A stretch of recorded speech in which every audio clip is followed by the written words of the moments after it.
Stephen King once described a demonic entity called He Who Walks Behind the Rose.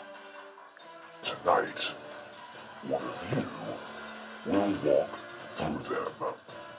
Moments ago, when the first leg of the course pushed you next to the edge, we, without you even knowing it, manipulated your brain by subliminally implanting in your mind a snapshot, an image of your next checkpoint.